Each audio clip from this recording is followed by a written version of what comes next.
ಕರಡಿ ಸಂಗಣ್ಣ ಹಾಲಿ ಲೋಕಸಭಾ ಸದಸ್ಯರು ಅವರು ಅವರ ಎಲ್ಲ ಮುಖಂಡಗಳ ಜೊತೆ ಹಿಂಬಾಲಕರ ಜೊತೆ ಭಾರತೀಯ ಜನತಾ ಪಕ್ಷವನ್ನು ತೊರೆದು ಕಾಂಗ್ರೆಸ್ ಪಕ್ಷಕ್ಕೆ ಇವತ್ತು ಅಧಿಕೃತವಾಗಿ ಸೇರ್ಪಡೆಯಾಗಿದ್ದಾರೆ. ಕರಡಿ ಸಂಗಣ್ಣ ನನಗೆ ಹೊಸಬರೇನಲ್ಲ, ನಾವೆಲ್ಲ ಒಟ್ಟಿಗೆ ಕೆಲಸ ಮಾಡಿದ್ದೀವಿ. ಜೊತೆಗೆ ಅವರು ಬೇರೆ ಪಕ್ಷದಲ್ಲಿ ಇದ್ದರೂ ಕೂಡ ಸ್ನೇಹ ಮತ್ತು ಆತ್ಮೀಯತೆ ಮುಂದುವರೆದಿತ್ತು.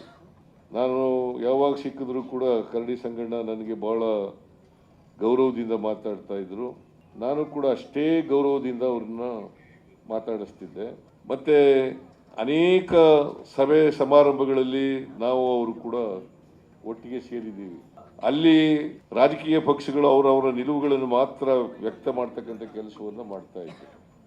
ಅವರು BJP-ನಲ್ಲಿದ್ದಾಗ BJP ವಿಚಾರಗಳನ್ನು ಮಾತ್ರ ಹೇಳ್ತಾ ಇದ್ರು.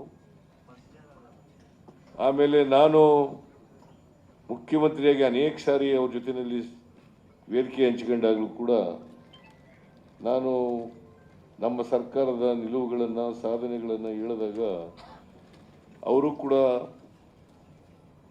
ಯಾವುದು ಸತ್ಯ ಇದೆ ಅದನ್ನು ಒಪ್ಕೊಳ್ತಕ್ಕಂಥ ದೊಡ್ಡತನವನ್ನು ಪ್ರದರ್ಶನ ಮಾಡ್ತಾ ಇದ್ರು. ಈಗ ಅವರು ಇಲ್ಲಿವರೆಗೆ MP ಆಗಿದ್ದರು, MLA ಆಗಿದ್ದರು, ಆಮೇಲೆ ತಾಲೂಕಾ ಬೋರ್ಡ್ ಸದಸ್ಯರಾಗಿದ್ದರು, PLD ಬ್ಯಾಂಕ್ ಅಧ್ಯಕ್ಷರಾಗಿದ್ದರು, ZP ಮೆಂಬರ್ ಕೂಡ ಆಗಿದ್ದರು.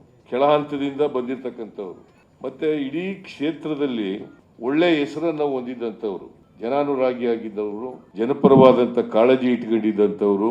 ಅವರು ಇವತ್ತು ಐ ಡೋಂಟ್ ನೋ ಯಾಕೆ BJP-ಯವರು ಅವರಿಗೆ ಟಿಕೆಟ್ ತಪ್ಪಿಸಿದ್ರು ಅಂತ ನನಗೆ ಇವತ್ತಿನವರೆಗೂ ಅರ್ಥ ಆಗಿಲ್ಲ.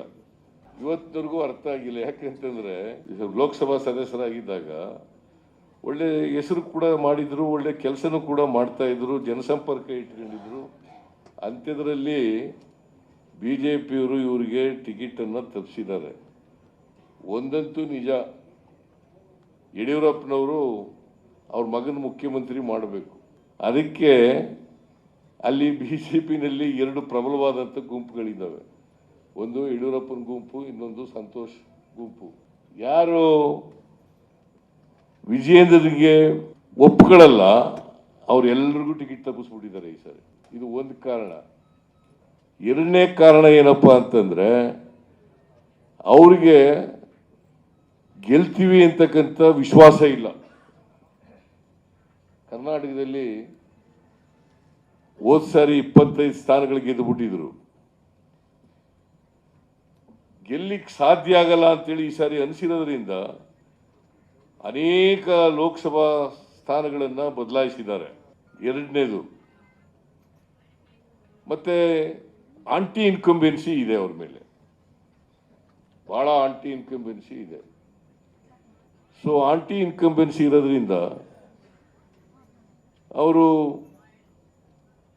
ನನ್ನ ಪ್ರಕಾರ ಕಾಂಗ್ರೆಸ್ ಪಕ್ಷ ಈ ಸಾರಿ ಹೆಚ್ಚು ಸ್ಥಾನಗಳನ್ನು ಗೆಲ್ತದೆ. ಈಗಾಗಲೇ DK ಶಿವಕುಮಾರ್ ಅವರು ಹೇಳಿದ್ದಾರೆ 20ಕ್ಕಿಂತ ಹೆಚ್ಚು ಗೆದ್ದೇ ಗೆಲ್ತೀವಿ ಅಂತಕ್ಕಂಥ ಮಾತುಗಳನ್ನು ಹೇಳಿದ್ದಾರೆ. ಯಾಕಂದ್ರೆ